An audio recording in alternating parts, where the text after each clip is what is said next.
Kung makikita nyo po mga kabayan, ang bahaging pong ito ay viewing deck dito sa bahaging ito ng Sungay Road, at pinagmamasdan nila yung kagandahan ng view ng Taal Volcano.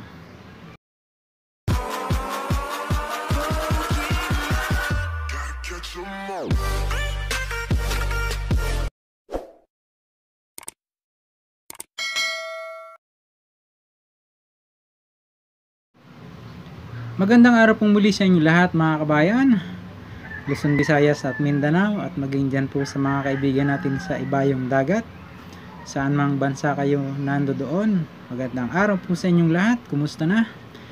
Welcome back po sa aking pong maliit na YouTube channel, Alexander Beruela Vlog.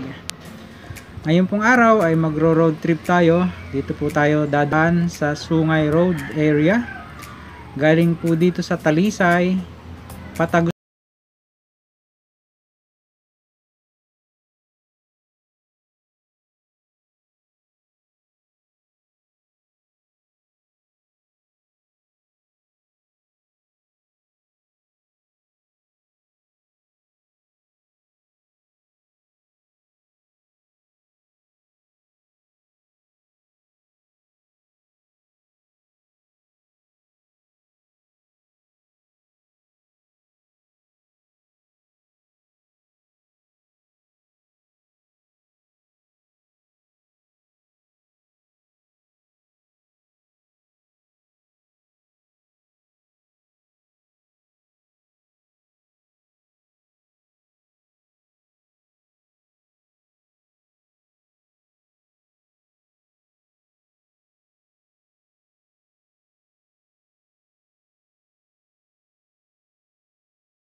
Alaang, just sit back and relax at kami pong bahala sa road trip kabayan.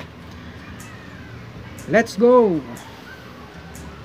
Itong bahagi naman pong itong mga kabayan, ginagawa yung left side niya. Nakikita nyo sa ating screen ay ginagawa yung kalsada.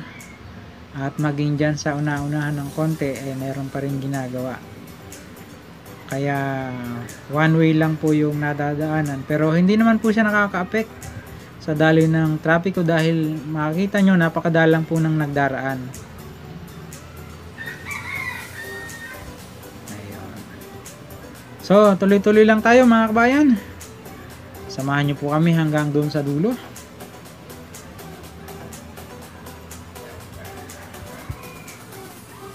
Ito po yung sinasabi ko sa inyo, nasa left side natin, ginagawa pa rin yung left side na yan. Kaya pag maraming sasakyan nagdaraan, giveaway lang.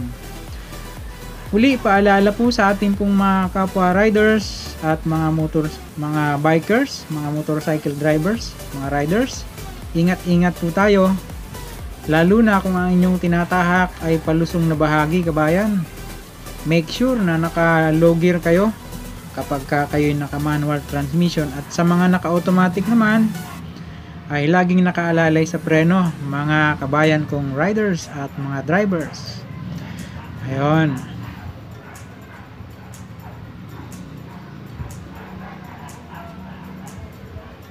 So itong bahaging ito naman ang sarado, yung sa right side natin. Although saglit lang naman, kaya tuloy-tuloy po yung ating pong mga biyahe, kabayan.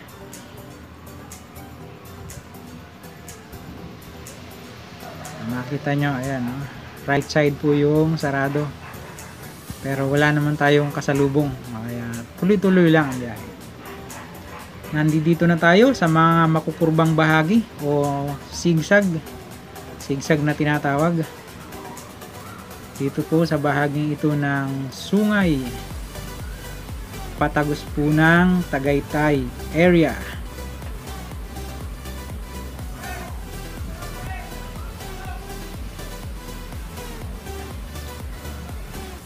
Ayon, nandito naman po tayo sa viewing deck ng bahaging ito ng Sungay at nakita nyo maraming mga nakatambay, mga riders. Pinagmamasdan po nila yung kagandahan po ng view ng Taal Volcano at Taal Lake area. Pero tayo mga kabayan ay hindi na po tayo huminto dahil kagaya nga po nung nabanggit ko sa inyo kanina, inaalam po natin kung gaano katagal yung biyahe. Magmula diyan sa Talisay area hanggang dito sa Tagaytay. Ayun, tuloy-tuloy lang kabayan. Medyo mabilis-bilis na po yung takbo natin dito. 50 kph na dahil hindi naman siya ganoon kataasan. Although ingat pa rin po mga kabayan, lalo na sa mga makukurbang bahagi. Dahan-dahan lang at baka tayo mag-overshoot. Mahirap na. Ayun. So, lagi yung pag-iingat mga kabayan.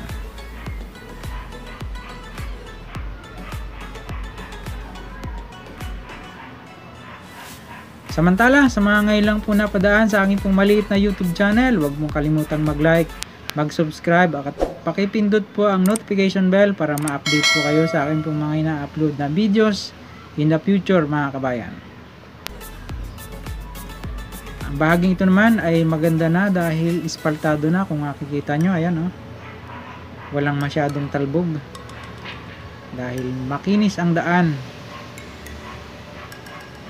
Ispaltado siya. Ayan. Hindi po kamukha nung ibang area ay sementado lang kaya matalbog siya.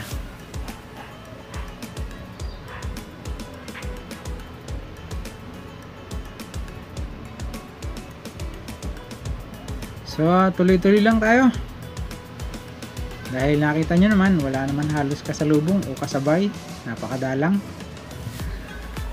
Nandito na po tayo sa bahagi ng boundary.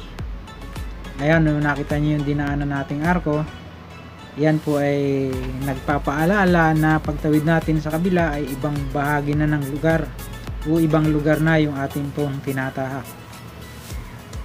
Maaring ito po ay sakop na ng Tagaytay area at maganda po yung kalsada. Bahagya lang yung ang tawag nga sa amin sa Quezon, anhay lang, anhay. Kaya medyo mabilis-bilis po yung ating biyahe kabayan. Isa pa, ispaltado siya kaya makinis. Maganda yung biyahe. Napaka-smooth. Ayan.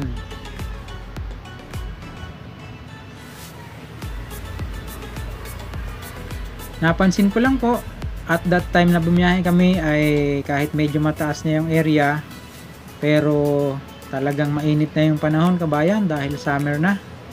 Medyo mataas na yung temperatura kahit medyo mataas na yung ating kinalalagyan Ayun, nandito na naman po tayo sa mga makukurbang bahagi o sigsag na bahagi. Kaya dahan-dahan lang mga kabayan ko. Baka tayo mag-overshoot. Make sure na sa mga saradong kurbada ay dahan-dahan lang po tayo. Unang-una, hindi naman tayo nakikipagkarera at hindi rin tayo nagmamadali kabayan. Tinatansya ko lang po yung tamang takbo lang kung gaano katagal yung biyahe. At sa akin pong palagay, mga more or less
Hoy, kabayan. Pero ang kagandahan, tinanong lang naman po kami kung saan kami galing at saan kami paroroon ng ating kabayang police officer.